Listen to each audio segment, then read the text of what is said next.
welcome to Convo, real talk with real women about marriage.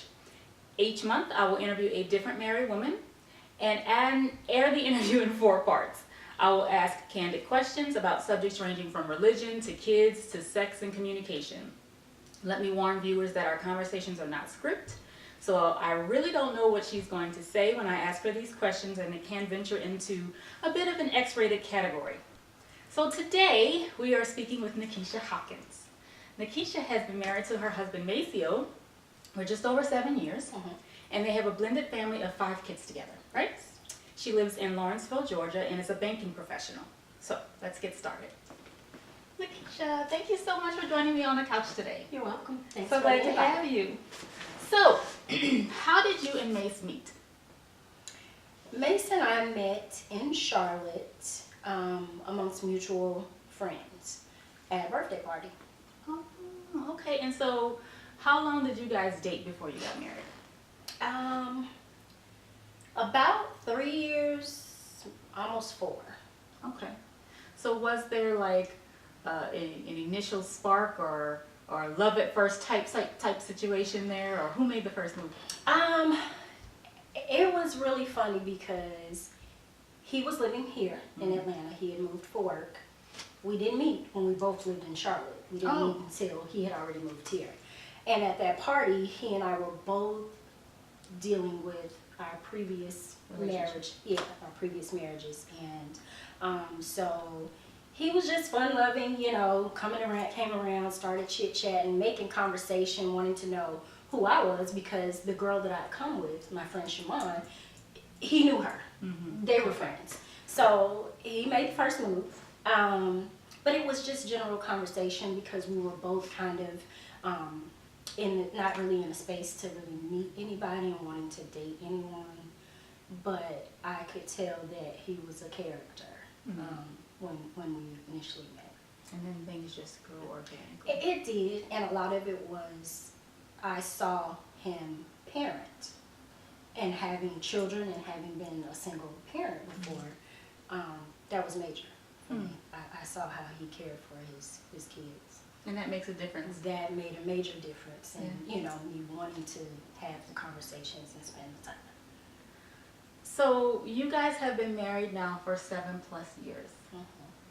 And you moved from Charlotte to here to Atlanta. So how did you guys get into your routine in your home? Like, do you have established roles? Did you have them in the beginning when you first moved in together?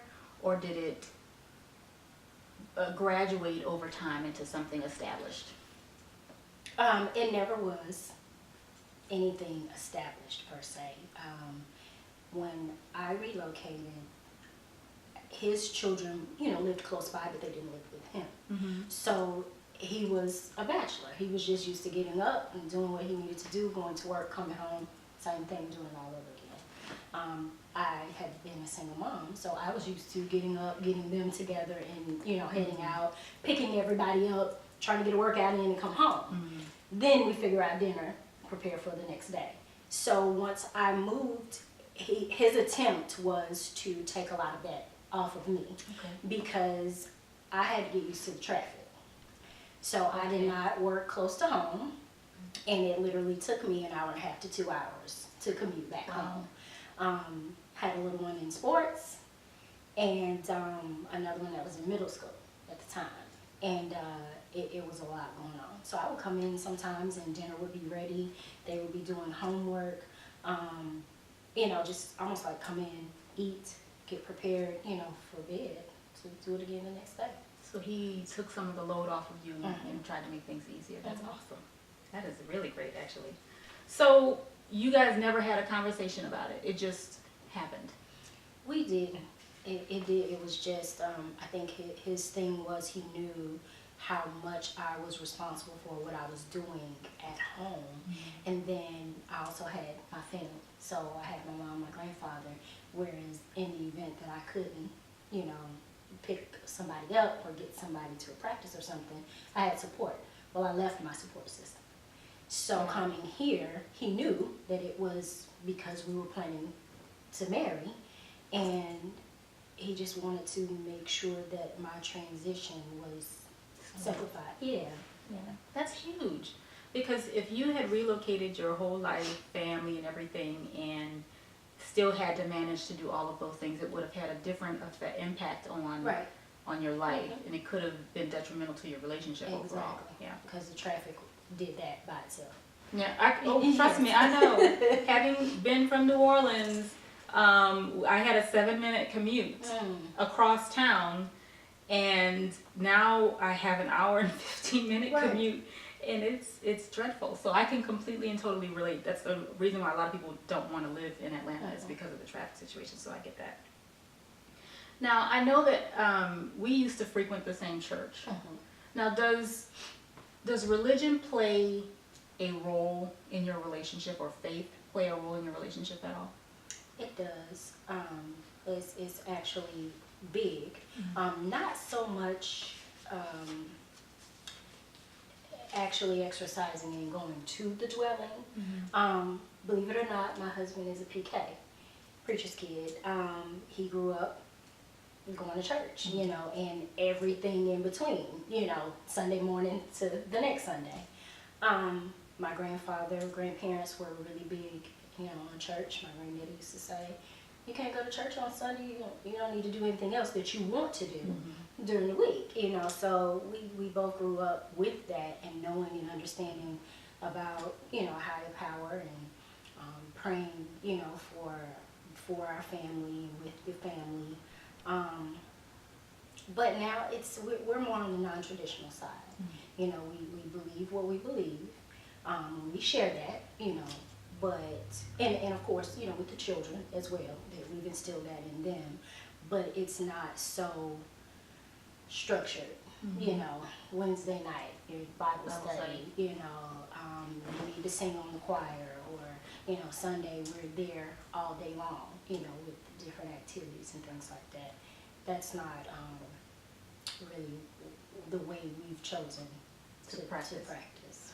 So when I ask about being submissive, religion has played a huge role in both of your lives, and I'm sure you understand from biblical teachings being submissive to your husband. And how does that sit with you? Does that resonate with you at all? Is that one of the things that you don't really practice? That I'm a work in progress when it comes to that, because I'm a mid-70s baby, and that sounds to me like, oh, you want to tell me what to do and I'm just supposed to do it. And that's not what we do. But because of the biblical piece of it, I know that as the head, you know, I am supposed to trust and that's more or less what that means, trusting his guidance, his leadership, you know, decision making and with things in the house. And I think it's evolved a lot from back when that word really was, she's not working, she's at home, she's a homemaker, she's taking care of all things home, he's out. And so when it comes to the making the decision piece, because he's the breadwinner, he's making the decisions. Well, we all go to work now, so we all contribute to the household. And so when it comes to making decisions, we all sit down and make the decision. So, Okay. But I can do better. I definitely can do better. Yes. And we in the last interview we talked about how it's really just in our minds it's a respect thing, because I had the same dialogue within myself. Does it mean that he's supposed to tell me what to do? Right. And we all know that I'm not real good at being told what to do. Right. But I don't think anybody is good at being told what to do. I think even when we're dealing with our husbands, you know, they don't want to be told what to do either. Right. And so I think it's a respect thing. That's how I look at the whole submission thing. Yes, he is the leader of our household. He's the male of my house. He's my king. And so I look at it as I'm going to respect you. We will have dialogue about it. We may not agree on everything. However, I will ultimately respect your decision in a lot of situations. And sometimes I'm the one that may make the Right, final call right. on something, so I agree with you. But what's funny is when they're asked the question, or when it comes up in conversation, it's a joke. Yeah. Oh, girl, you know, you're supposed to be submissive to your husband. So the negative connotation, you know, for them is kind of where that comes into play. So that's, You just have a different spin on it a little yeah, bit. that's a bitter pill.